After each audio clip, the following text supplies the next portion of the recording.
والشفافية في الحرية أننا نقاطع الانتخابات القادمة. الله أكبر، الله أكبر، الله أكبر.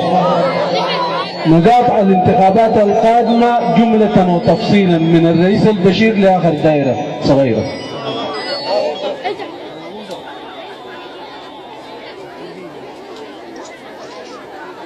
نحن جينا حقيقة في الزيارة دي للتحية والمجاملة ورد الزيارات السبقت من أهلنا الزيادية لنا، ولكن هذه الزيارة